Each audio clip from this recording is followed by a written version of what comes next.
नमस्कार. पावसाळा आला की कुत्र्याच्या छत्र्या जशा उगवतात तसा प्रसंगोत्पात एक आरोप नेहमीच होत असतो. तो म्हणजे या देशातल्या ब्राह्मण समाजाने शूद्र, वैश्य आणि क्षत्रिय या वर्णांच्या पर्यंत ज्ञान पोहोचूच दिलं नाही. ज्यांना ज्ञानी होऊ दिलं नाही आणि ज्यांनी प्रयत्न केला त्याचा अंगठा कापून घेतला गेला असं म्हणत वारंवार द्रोणाचार्यांचा बळी देत सांगितलं जातं की ब्राह्मणांनी ज्ञान पोहोचूच दिलं नाही. एकलव्य, द्रोणाचार्य, शिकणं, अंगठा कापून घेणं इथपर्यंतचा विषय तो चालायचा. मी यावर स्वतंत्रपणे बोललेलो आहे. मी ते दाखवणार पण आहे थोडासा भाग की काय होता नेमका एकलव्य. एकलव्याला ज्ञान देण्याचं न देण्याचं कारणच वेगळं आहे. कारण काय आहे मी मागच्या एका व्हिडिओत ते सांगितलंय, ते ऐका.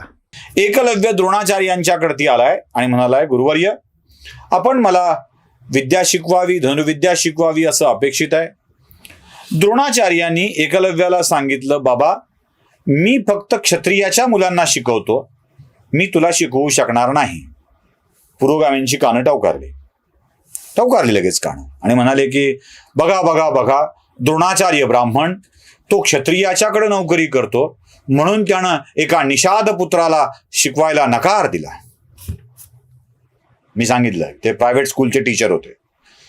मालकाने ठरवून दिलं होतं कुणाला शिकवायचंय आणि एकलव्याचे पिता हिरण्यधनु हे मगध देशाचे सेनापती होते, मित्र होते. त्यांना शिकवणं सर्वथा अशक्य होतं आणि मगध देश, जरासंध या कथा भगवान श्रीकृष्णाशी संबंधित आहेत, तुम्हाला माहित आहे. त्यामुळे शत्रू सैन्याच्या माणसाला शिक्षण देणं हे अलाउड नव्हतंच. त्यामुळे त्यांनी शिकवलं नाही. ऐकलं? आता आपण एकलव्याच्या जरा पुढे जाऊ. द्रोणाचार्यांनी ज्ञान एकलव्याला दिलं नसेल तर कोणाला दिलंय? द्रोणाचार्यांनी ज्ञान, शिक्षण, अस्त्र-शस्त्र विद्या ही कौरव कुळातल्या क्षत्रियांना दिलेली आहे. बरोबर? म्हणजे ब्राह्मण हा त्या सगळ्या क्षत्रिय वीरांचा गुरु होता. आता द्रोणाचार्य हे प्रशिक्षित करणारे पेड गुरु होते, नोकरीवर असलेले गुरु होते आणि त्यांनी ती विद्या आपल्या राजाच्या लेकरांना दिली. आता ती विशेष शाळा. आमचे एक मित्र आहेत महेश आंबेकर लातूरचे, त्यांनी मला एक विचारलं की ते मला, भैया काय म्हणतोय मी की मला माझ्या पोरांना मुंबईत शिकवायचं आहे, शाळा असावी बॉम्बे स्कॉटिश, नीट छान मिळतं. बॉम्बे स्कॉटिश कोणाची शाळा आहे तुम्हाला माहित आहे. मी महेश साठी म्हणून 2 ठिकाणी प्रयत्न केला, मला दोन्ही ठिकाणांना उत्तर नाही असंच आलं. महेश त्या शाळेची फीस द्यायला तयार होता. महेश एवढाही प्रस्ताव दिला होता की ऍडमिशन दुसरीकडे करतो, 2 पोरं बसू द्या, तुम्ही शिकवा फक्त. महेश त्यालाही तयार होता, पण बॉम्बे स्कॉटिशनी दोन्हीला नकार दिला. आता महेश शूद्रापैकी नाही.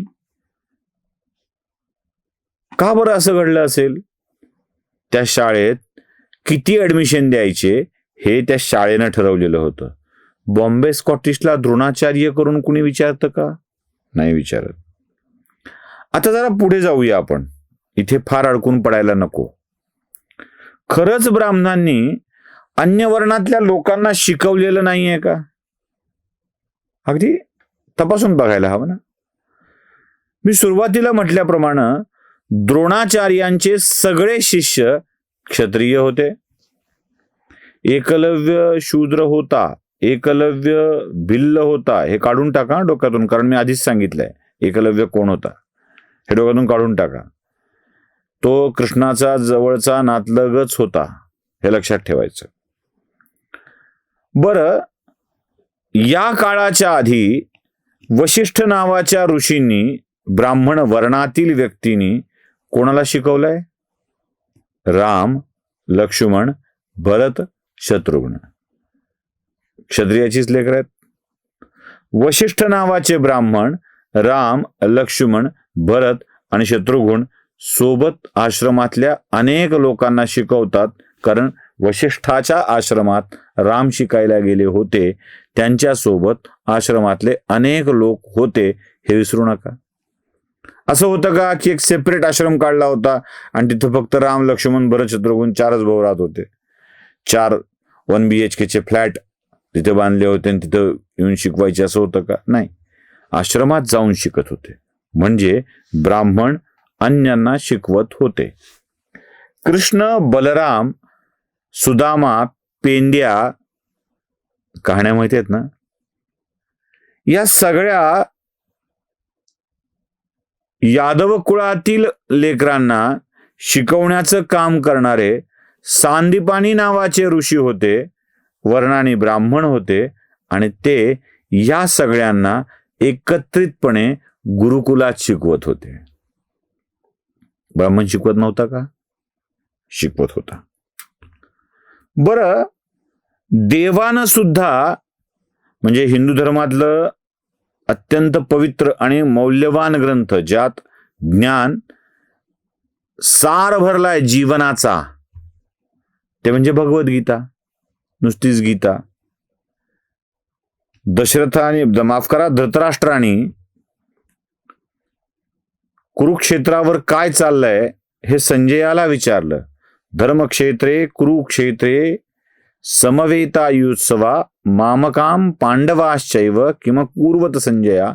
इथून गीता सुरू होते आणि संजय धृतराष्ट्राला सांगतो की भगवंत श्रीकृष्ण हे साक्षीदार ठेवून चालले.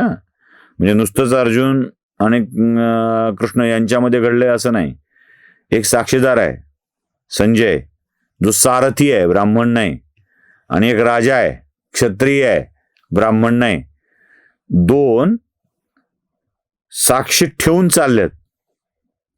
एक देव जो लौकिकार्थाने यादव कुळात जन्माला आलेला आहे आणि क्षत्रिय कुळातल्या एका युवराजाला तो अमोघ दिव्य अशा स्वरूपाचं दान देतो आहे. म्हणजे दान, ज्ञान आणि ज्ञानदान हे फक्त ब्राह्मणांनीच करावं, ब्राह्मणालाच करावं असं होतं का? नाही.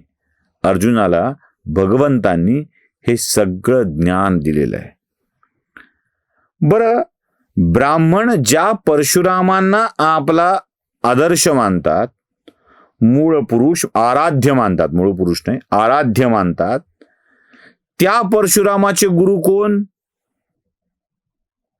विश्वामित्र, जे वर्णांतर करून ब्राह्मण झाले, मूळचे क्षत्रिय. कान्यकुब्ज देशचे राजा गाधी यांचे पुत्र युवराज विश्वरथ कठोर तपश्चर्या करून विश्वामित्र बनले, महर्षी विश्वामित्र बनले. इतके मोठे बनले की त्यांनी ब्राह्मणांच्या आराध्याचा गुरु झाले ते. म्हणजे ब्राह्मण ज्यांना आपले आराध्य समजतात त्या परशुरामाचे गुरु क्षत्रिय विश्वामित्र असतात. आणि हेच विश्वामित्र त्यांचा पहिला शिष्य म्हणून महाराज शंतनूचे पुत्र पितामह भीष्म देवव्रत, त्यावेळेसचं नाव, यांना निवडतात. कुठे होतं असं की ब्राह्मणांनी विद्या द्यायला नकार दिला होता? गुरुकुलातली एकूण परंपरा काढून बघा, त्यात तुम्हाला ते ज्ञान सर्वांना दिलेलं दिसेल. देणाऱ्यांची परंपरा काढून बघा, मातंग ऋषी नापिताच्या कुळात जन्माला आलेले, त्यांचे शिष्य शबरी होऊ शकते. कुठे येतं? कुठे प्रश्न पडतो हा? पुन्हा लोक मला म्हणतात शीतावरून भाताची परीक्षा करायची नसते. हे वाक्य जर खरं म्हणायचं ठरलं ना तर एका एकलव्याच्या उदाहरणावरून सगळाच भात खराब होता असं पण म्हणायचं कारण नाही. मी तर तुम्हाला अनेक उदाहरणं दिली. त्यामुळं ब्राह्मणांनी ज्ञान लपवलं या वाक्याला अगदी लाथाडून लावा, ते सगळ्यांना दिलं. नमस्कार. स्वधर्म जागृतीचा विधायक बुरुज न्यूज.